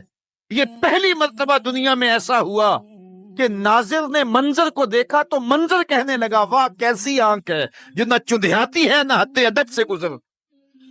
یہ پہلی بار ایسا ہوا، ما زاغ البصر وما طغی۔ تو محبوب کریم نے، اللہ اکبر، اگر یہ کہا جائے کہ حضور کی روح نے معراج کیا تھا، یہ خواب دیکھی تھی، تو یہ آیت اس کی دلیل ہے کہ جب خواب دیکھی جاتی ہے تو یہ آنکھیں بند ہوتی ہیں۔ خواب خیال سے دیکھی جاتی ہے، وہ ایک خیال ہے جو پرواز کرتا ہے، اس کا تعلق دماغ سے ہوتا ہے، اور اگر روح کا دیکھنا ہو تو وہ روح بھی آنکھوں سے نہیں دیکھتی، ان آنکھوں سے، اس کی روح کی اپنی آنکھیں ہیں۔ تو جب آنکھوں کا ذکر کیا کہ آنکھ چندھیائی نہیں اور ادب گزری نہیں، تو محبوب پتا چلا کہ جو جلوہ دیکھا تھا وہ خواب نہیں دیکھا تھا، وہ اس آنکھ نے دیکھا تھا۔ جو جلوہ دیکھا تھا وہ آنکھ نے دیکھا تھا، اسی لیے تو بات آنکھ پہ ہو رہی ہے. ما زاغ البصر وما طغى، آنکھ چندھیائی نہیں، حد ادب سے گزری نہیں. تو معلوم ہوا کہ جو دیکھا تھا وہ آنکھ نے دیکھا ہے، اسی لیے تو آنکھ کی بات ہو رہی ہے. اور پھر ایک اور بات سنو، آگے قرآن کہتا ہے ما کذب الفؤاد ما رأى، جو آنکھ نے دیکھا دل نے اس کی تکذیب نہیں کی. یعنی جب آنکھ نے وہ جلوہ دیکھا تو آنکھ نے دل سے پوچھا کہ یہ وہی ہے، کیونکہ دل میں تو وہ پہلے ہی رہتا تھا، دل میں تو بسیرے پہلے ہی تھے، دل میں پہلے ہی تھے. دیکھو کسی نے کسی کو نہ دیکھا ہو اور وہ کسی کے ساتھ اس کو دیکھنے جائے، تو جس کے ساتھ وہ دیکھنے گیا اس نے دیکھا ہو تو اس کو لگے کہ یہ وہی ہے، تو وہ اس سے پوچھتا ہے جناب یہ وہی ہے. تو اس نے دیکھا ہو تو وہ تصدیق کر دیتا، اور اگر اس نے بھی نہ دیکھا ہو تو پھر اسے کوئی پوچھتا بھی نہیں، کیونکہ ہم بھئی ایک جیسے ہیں، تم نے بھی نہیں دیکھا میں نے بھی نہیں دیکھا. تو جب کسی نے پہلے دیکھا ہوا ہو تو پھر دوسرا اس کو پوچھتا ہے ہاں وہی ہے، اور وہ کہتا ہے ہاں ہاں وہی ہے. اور وہ یہ تب کہہ سکتا ہے کہ اس نے پہلے دیکھا ہو، جب جمال الہی کو نگاہ مصطفیٰ نے دیکھا تو نگاہ نے دل سے پوچھا یہ وہی ہے، یہ وہی ہے جو دل میں درد بن کے رہتا ہے، یہ وہی ہے. ما کذب الفؤاد ما رأى، قرآن بتاتا ہے پھر جب آنکھ نے پوچھا نا دل سے تو دل نے تکذیب نہیں کی، دل نے کہا ہاں یہ وہی ہے. اب یہاں ایک جملہ کہتا ہوں اور میری تقریر یہاں اختتام کو بھی پہنچ جائے گی، تو یہ آپ کے لیے کافی قوی غذا ہوگی اور روح کو سرشار رکھے گی. اور وہ یہ کہ جو دل میں رہتا ہو وہ آنکھوں کے سامنے آئے، اسے تو معراج کہتے ہیں. جو دل میں بستا ہو وہ آنکھوں کے سامنے آ جائے، اسے ہی تو معراج کہتے ہیں. اس لیے دل نے تو پہلے ہی دیکھا تھا، دل میں تو وہ پہلے ہی رہتا تھا. آج شب جو ہے وہ آنکھ نے دیکھا تو آنکھ جو ہے وہ تڑپ کے دل سے پوچھتی ہے وہی ہے. اللہ اکبر. تو پھر آنکھ نے جب پوچھا تو دل نے ما کذب الفؤاد، دل نے تکذیب نہیں کی بلکہ دل نے تصدیق کی. اللہ اکبر. قرآن کہتا ہے افتمارونہ علی ما یری، بحث کر رہے ہو، لڑ رہے ہو، الجھ رہے ہو آپس میں اس پر کہ جو اس نے دیکھا تم دیکھنے پہ الجھ رہے ہو. وَلَقَدْ رَآهُ نَزْلَةً أُخْرَى، جو پھر اس نے 2 بار دیکھا. تم ایک بار کی بات کر رہے ہو، اس نے 2 بار دیکھا. اللہ اکبر. ما کذب الفؤاد ما رأى. آنکھ کیسی ہے، حد ادب سے آگے نہیں گزرتی، چندھیاتی بھی نہیں ہے. بات ساری آنکھ کی ہو رہی ہے تو پھر بات خواب کی کہاں آ گئی؟ آنکھ کی بات ہو رہی ہے، آنکھ ہی دل سے پوچھ رہی ہے. تو بار بار آنکھ کی بات ہو رہی ہے، آنکھ نے دیکھا، آنکھ نے دیکھا. اچھا صرف دیکھا ہی کوئی بات نہیں ہوئی؟ اللہ اکبر. صرف دیکھا ہی کوئی بات نہیں ہوئی؟ قرآن سے پوچھتے ہیں، سورہ نجم اٹھاتے ہیں فَأَوْحَىٰ إِلَىٰ عَبْدِهِ مَا أَوْحَىٰ، کہاں باتیں بھی ہوئی تھی. اللہ اکبر. اب ساری توجہ ادھر ہوگی، کیا بات ہوئی، اعلامیہ کیا جاری ہوا. یہ مرکزی نقطہ ہے نا. ملاقات ہوئی ہے، اب کان کھڑے ہو گئے، پھر کوئی بات بھی ہوئی، جواب ہے ہاں ہوئی. فَأَوْحَىٰ، ہاں بات ہوئی. فَأَوْحَىٰ إِلَىٰ عَبْدِهِ، اس نے اپنے بندے سے کوئی بات کی. اب سماعتیں رک گئیں، سانسیں بھی رک گئیں. اب سنیں تو صحیح کیا بات ہوئی. اب سنو کیا بات ہوئی. اور اس بات پہ بات ہی ختم ہے. کیا لفظ ہیں اور کیا قرآن کا اسلوب ہے. قرآن تو واقعی اللہ کا کلام ہے. انہی کے دامن سے پھوٹتی ہے. ان کی زبان جب زہر اگلنے لگے اور ان کے لفظ شعلے بن جائیں تو معاشرے بسم ہو کے رہ جاتے ہیں اور معاشرے جل کے خاشاک ہو جاتے ہیں. اس لیے خاص طور پہ اس طبقے کو اپنا ہمیشہ محاسبہ کرنے کی ضرورت ہے کہ ہمارے عمل سے، ہمارے رویے سے، طرز زندگی سے، ہماری گفتگو سے، ہمارے کسی لہجے سے کسی کے لیے تفریق، تشتت، افتراق اور لڑائی پیدا نہ ہو. تو یہ بات بہت ہی اہم ہے جو اللہ کے محبوب علیہ الصلوۃ والسلام نے بیان فرمائی. اللہ کے محبوب علیہ السلام فرماتے میں نے ایک منظر دیکھا، ایک سوراخ ہے، اس سے ایک بیل نکلتا ہے، نکلنے کے بعد دوبارہ گھسنے کی کوشش کرتا ہے لیکن گھس نہیں پاتا. تو میں نے جبریل سے پوچھا کہ یہ کیا ماجرا ہے. تو جبریل نے کہا کہ حضور یہ ان لوگوں کی مثال بیان کی ہے جو زبان سے بڑا بول نکال دیتے ہیں اور پھر دوبارہ اس کو لینا چاہتے ہیں تو پھر وہ واپسی نہیں ہو سکتی۔ بعض اوقات آپ کوئی ایسی بات کر دیتے ہیں جس سے فتنہ پھیلنا شروع ہو جاتا ہے، جس سے شر پھیلنا شروع ہو جاتی ہے، جس سے معاشرے کے اندر تشدد اور افتراق پیدا ہونا شروع ہو جاتا ہے، جس سے لوگ آپس میں الجھ پڑتے ہیں۔ تو آپ آرام سے زبان سے کوئی جملہ نکال دیتے ہیں، لیکن بعد میں اس کو واپس لینا چاہیں لیکن وہ شر پھیل چکی ہوتی۔ تو اسی لیے ہمارے بزرگوں نے ہمیں یہ کہا ہے کہ بولنے سے پہلے 100 مرتبہ بات کو تول لو، غور کر لو، فکر کر لو۔ کمان سے تیر نہ نکلا ہو، آپ کے پاس اختیار ہوتا ہے کہ جب چاہو اس کو پھینک لو، لیکن جب آپ کمان سے تیر چھوڑ چکے ہوں تو پھر آپ کا اختیار ختم ہو جاتا ہے۔ پھر وہ زخمی کرے، کسی کی موت کا سبب بنے، یا وہ تیر ضائع چلا جائے، پھر تمہارا اختیار نہیں ہوتا۔ تو بولنے سے قبل ضرور سوچو کہ میری زبان سے نکلا ہوا کوئی جملہ اس معاشرے پر کیا اثر پیدا کرے گا، اور جب زبان سے جملہ نکل گیا تو پھر آپ کے اختیار میں نہیں ہے۔ تو یہ بہت ضروری ہے۔ اس وقت ہر بندہ جو زبان میں آئے بول دیتا ہے، ہر بندے کو اس وقت بولنے کی جو لت ہے، اور آج کل تو وہ سوشل میڈیا کے اوپر جو من میں آیا تنہائی میں وہ لکھ دیا، اور لکھ کے معاشرے کے اندر لوگوں کے اندر وہ چیز وائرل کر دی، جس طرح کی تصویر چاہا ڈال دی، لیکن پھر بعد میں وہ آپ کے اختیار میں چیز نہیں رہتی ہے۔ بلکہ اب تو اتنے بخسیس اور اتنے نیچ فطرت کے لوگ بھی سوشل میڈیا پہ بیٹھے ہوئے ہیں۔ کسی زمانے کے اندر جو گندے مزاج کے لوگ ہوتے تھے، وہ واش روم کے اندر بیٹھ کر کے چھپ کے اپنے خوب سے باطن کا اظہار کرتے تھے، اور واش روم کی دیواروں کے اوپر جو ان کے من میں غلاظت ہوتی وہ لکھ دیا کرتے تھے۔ پبلک واش رومز کے اندر ایسے مناظر آپ نے بھی دیکھے ہوں گے کہ انسانیت کا سر شرم سے جھک جاتا ہے۔ ایسے چھوٹی سوچ کے لوگ وہاں بیٹھ کر کے جو ہے وہ لکھ دیا کرتے تھے۔ اب وہی لوگ، ان کو ایک سوشل میڈیا کا پلیٹ فارم مل گیا ہے، اور وہ یہاں اپنے بند کمرے میں جو چاہیں لکھ کے اس کے اوپر ڈال دیں، اور اس کی شر اور اس کا فساد اور اس کی غلاظت اور اس کی گندگی کے چھینٹے کہاں کہاں تک پہنچتے ہیں، ان کو اس سے غرض نہیں ہوتی۔ تو ایک ایک حرف جو زبان سے نکلتا ہے، تمہارا قلم سے نکلا ہوا ایک ایک جملہ، اس کا حساب ہونا ہے قیامت کے دن۔ ایک ایک چیز کے بارے میں پوچھا جائے گا۔ اور آج اگر تم سوشل میڈیا پہ کوئی بات چھوڑتے ہو، یا کسی مجمع عام کے اندر کوئی بات کرتے ہو، یا تنہائی کے اندر کوئی بات کرتے ہو، اور پھر اس کی شر پھیلتی ہے، تو وہ شر تو پھر سفر کرتی رہے گی۔ تم اب وہ جملے کہنے چھوڑ بھی دو، تم اپنا وہ اکاؤنٹ بند بھی کر دو، لیکن وہ شر، وہ غلاظت، وہ گندگی، وہ چھینٹے جو اڑے تھے وہ آگے بڑھتے رہیں گے، اور اس کا گناہ تمہارے نامہ اعمال میں، تمہارے کھاتے میں درج ہوتا رہے گا، حتیٰ کہ تم مر بھی گئے تو پھر بھی تمہارے نامہ اعمال کے اندر وہ سب کچھ اترتا رہے گا۔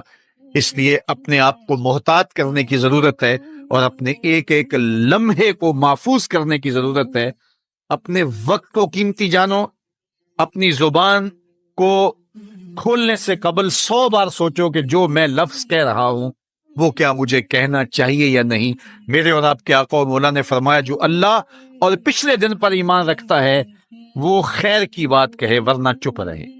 اس کا چپ رہنا اس کے لیے بہتر ہے، اور اگر وہ کہنا چاہتا ہے تو وہ خیر کی بات کہے۔ تو فرمایا، میں نے وہاں پیل نکلتے ہوئے دیکھا، اور پھر دوبارہ گھسنا چاہتا ہے تو گھس نہیں پاتا۔ تو کہا جبریل نے کہ یہ وہ بول ہے جو زبان سے نکالا جا چکا ہے، اب دوبارہ زبان میں اس کو داخل نہیں کیا جا سکتا۔ اور مختلف صورتیں حضور نے دیکھی، لوگوں کو عذابوں کے اندر مبتلا دیکھا، لوگوں کو تکلیفوں کے اندر مبتلا دیکھا، کسی کو خون کی نہر کے اندر غوطے کھاتے دیکھا، کسی کے پیٹ کے اندر سانپ دیکھے۔ اور جبریل سے پوچھا تو جبریل نے عرض کی، یا رسول اللہ یہ سود خور ہے، یا رسول اللہ یہ حرام کھانے والا ہے، یہ فلاں جرم کا مرتکب شخص ہے۔ تو وہ صورتیں حضور علیہ السلام کو دکھائی گئی، اور وہ مناظر حضور کو دکھائے گئے، اور دوسری جانب جنت میں حضور نے ان خوش نصیب لوگوں کو بھی دیکھا کہ جن کی نیکیوں کی وجہ سے وہ اللہ کی رحمتوں کے حصار میں ہیں، ایک شخص کو دیکھا جو نور عرش میں ڈوبا ہوا ہے اور وہ نور ہی نور میں ہے۔ اللہ اکبر۔ تو جبریل سے حضور نے پوچھا یہ کون شخص ہے؟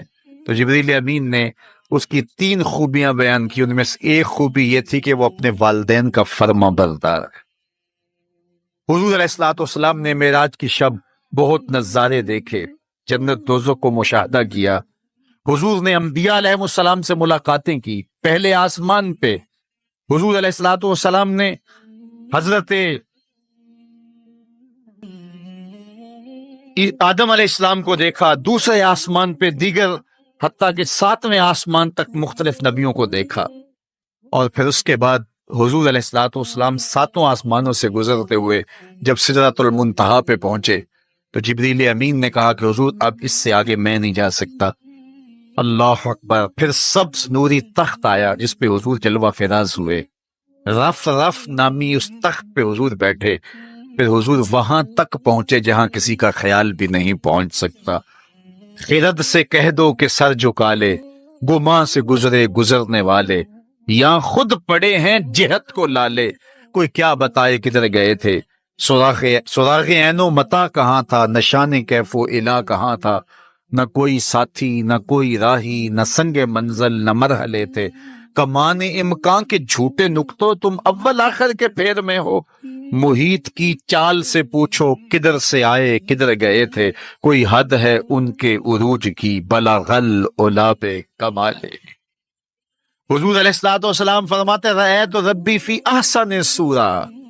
اللہ اکبر۔ سب سے بڑی دولت جو حضور نے ملاحظہ کی، سب سے بڑا نور جو حضور نے دیکھا، سب سے بڑی قدرت کی نشانی جو حضور نے دیکھی، وہ یہ تھا کہ حضور نے سر کی آنکھوں سے اپنے رب کا دیدار کیا۔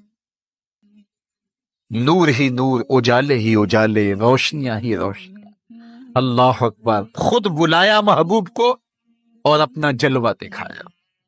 ایک کوہ طور پہ خود چل کے جاتے ہیں، رب ارنی انظر الیک، مالک میں تجھے دیکھنا چاہتا ہوں۔ تو جواب کیا ملتا ہے؟ لن ترانی، اے موسیٰ تم مجھے نہیں دیکھ سکتے۔ اور ایک ام ہانی کے گھر لیٹے ہیں اور چادر اوڑھ کے استراحت کر رہے ہیں، جبریل جا کے حاضر ہو کے عرض گزار ہوتے ہیں، ان اللہ اشتاق الی لقائک یا رسول اللہ، محبوب آپ لیٹے ہو، آپ کا رب آپ کا دیدار کرنا چاہ رہا۔ تبارک اللہ، شان تیری، تجھی کو زیبا ہے بے نیازی، کہیں پہ وہ جوش لن ترانی، کہیں تقاضے وصال کے تھے۔ ایک کوہ طور پہ خود چل کے جاتا ہے اور دیدار کی طلب کرتا ہے، مالک میں تجھے دیکھنا چاہتا ہوں۔ جواب کیا ملتا ہے؟ لن ترانی، اے موسیٰ تم نہیں دیکھ سکتے۔ اہم اصرار ہوتا ہے بار بار، یا اللہ میں تجھے دیکھنا چاہتا ہوں۔ علماء نے لکھا جب یہ کہہ دیا گیا تم نہیں دیکھ سکتے تو پھر تقاضا کیوں تھا؟ کہا اس لیے کہ رب کا کلام سنا تھا، اس لیے تڑپ تھی، جس کے کلام میں اتنا لطف ہے دیدار کا مزہ کیا ہوگا۔ تو کہا تھا مالک میں تجھے دیکھنا چاہتا ہوں۔ اچھا اگر مجھے دیکھنا چاہتے انظر الی الجبل، اس پہاڑ کو دیکھو، اگر یہ اپنی جگہ پہ کھڑا رہا تو تم مجھے دیکھ لو۔ اللہ نے اپنی رویت کو استقرار جبل کے ساتھ معلق کر دیا۔ علامہ سعد الدین تفتزانی علیہ رحمہ نے شرح عقائد نسفیہ میں اس پہ گفتگو کی ہے کہ ممکن کے ساتھ معلق بھی ممکن ہوتا ہے، گویا اللہ کا دیدار ممکن ہے۔ تو اللہ تعالیٰ جل شانہ نے کہا کہ اس پہاڑ کو دیکھو، یہ اگر اپنی جگہ ٹھہرا رہا تو تم مجھے دیکھ لو گے۔ یہ الگ بات ہے کہ وہ پہاڑ ٹھہر نہ سکا، اللہ کے جلووں کی تاب نہ لا سکا۔ اللہ تعالیٰ نے اس پہاڑ پہ جب اپنی تجلی کا نزول کیا، اور وہ بھی تجلی ذاتی نہیں تھی، تجلی صفاتی، اور اس کا بھی عکس پرتو ظل اور سایہ اس پہاڑ پہ ڈالا، اور پہاڑ اس جلوے کی تاب نہیں لا سکا۔ طور جلنے لگا، خرّ موسیٰ صاعقہ، قرآن بتاتا ہے حضرت موسیٰ علیہ السلام بھی بے ہوشی کی کیفیت میں زمین پر تشریف فرما ہو گئے۔ اللہ اکبر۔ اس کے بعد جب ہوش میں آئے تو حضرت موسیٰ اللہ کی بارگاہ میں عرض گزار ہے، مالک میں تیرے حضور توبہ کرتا ہوں، میں نے تقاضا ہی کیوں کیا۔ اللہ اکبر۔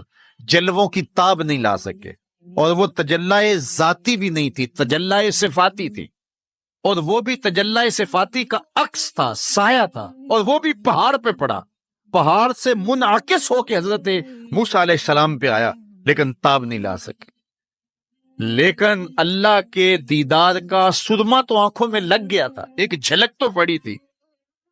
امام حلبی نے لکھا ہے کہ اس کے بعد حضرت موسیٰ کی نگاہوں کا عالم یہ تھا، کالی رات کے اندھیرے میں کالے پتھر پر کالے رنگ کی چیونٹی کو 9 فراسخ دور سے، ایک فرسخ 3 میل کا ہوتا ہے، 27 میل دور سے، تقریباً 50 کلومیٹر دور سے کالے رنگ کی چیونٹی کو کالے پتھر پر کالی رات کے اندھیرے میں چلتا ہوا دیکھ بھی لیتے تھے، اس کے قدموں کی آہٹ کو سن بھی لیتے تھے.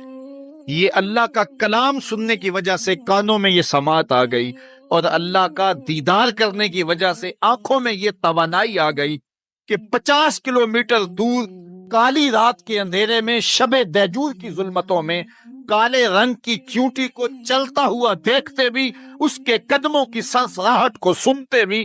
یہ اس کی نظر کا کمال ہے جس نے تجلی صفاتی کا پرتو پہاڑ پہ پڑتے ہوئے دیکھا اور تاب نہ لا سکا، اور جو ذاتی تجلیوں میں گم رہا اور آنکھ بھی نہیں جھپکتا اس محمد عربی کی نگاہوں کا عالم کو، ان کی نظروں کا عالم کیا ہوگا.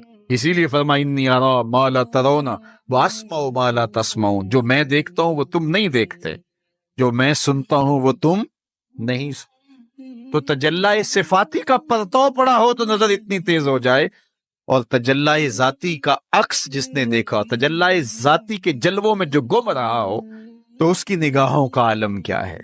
اللہ اکبر. یہاں تو خضر موسیٰ صائقہ ہے، وہاں کیا ہے، ما زاغ البصر وما طغى. آنکھ نہ ہی تو چندھیائی اور نہ حد ادب سے متجاوز ہوئی. کیسی آنکھ ہے، جب جلوائے محبوب دیکھا تو آنکھ چندھیائی بھی نہیں. آپ سورج کو دیکھیں اور وہ دوپہر پر ہو اور جو ہے وہ پورے جلال پر ہو تو آپ کی آنکھیں چندھیا جاتی ہیں، آپ دیکھ نہیں پاتے، آنکھوں میں پانی اتر آتا ہے. اب یہ آنکھیں کیسی تھیں کہ جب جلوائے جمال خدا دیکھا تو خدا کہہ رہا ہے، رب کہہ رہا ہے ما زاغ البصر. کیسی آنکھیں ہیں کہ جو چندھیائی نہیں ہے، وما طغى، اور حد ادب سے متجاوز بھی نہیں ہوئی ہیں.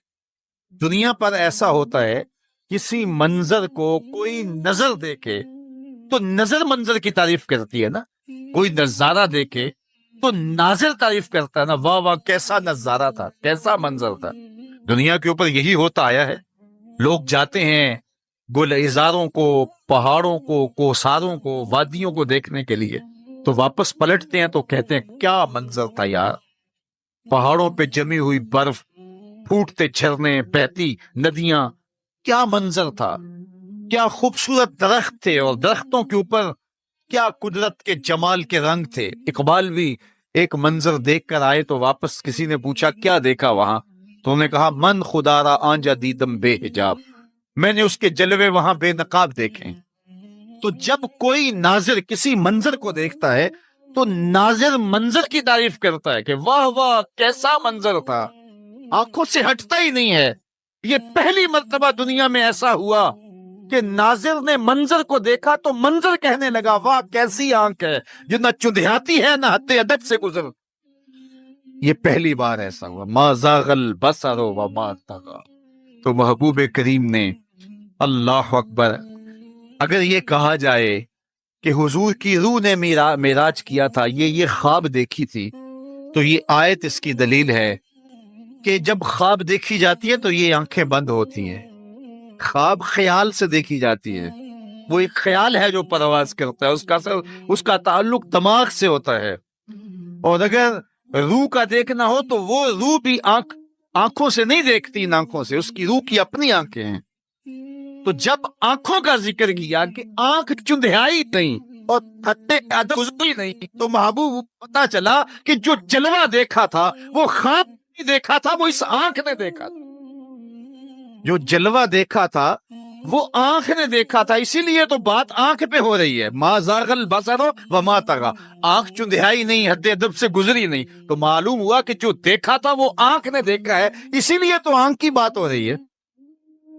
اور پھر ایک اور بات سنو، آگے قرآن کہتا ہے ما کذب الفؤاد ما رأى. جو آنکھ نے دیکھا، دل نے اس کی تکذیب نہیں کی. یعنی جب آنکھ نے وہ جلوہ دیکھا تو آنکھ نے دل سے پوچھا کہ یہ وہی ہے، کیونکہ دل میں تو وہ پہلے ہی رہتا تھا، دل میں تو بسیرے پہلے ہی تھے، دل میں پہلے ہی تھے. دیکھو کسی نے کسی کو نہ دیکھا ہو اور وہ کسی کے ساتھ اس کو دیکھنے جائے تو جس کے ساتھ وہ دیکھنے گیا اس نے دیکھا ہو تو اس کو لگے کہ یہ وہی ہے تو وہ اس سے پوچھتا ہے جناب یہ وہی ہے، تو اس نے دیکھا ہو تو وہ تصدیق کر دیتا. اور اگر اس نے بھی نہ دیکھا ہو تو پھر اسے کوئی پوچھتا بھی نہیں، کیونکہ ہم بھئی ایک جیسے ہیں، تم نے بھی نہیں دیکھا میں نے بھی نہیں دیکھا.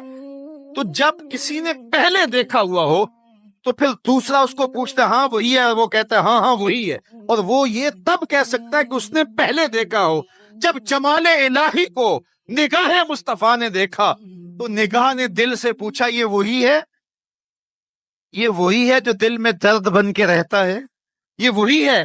ما کذب الفؤاد ما رہا، قرآن بتاتا ہے.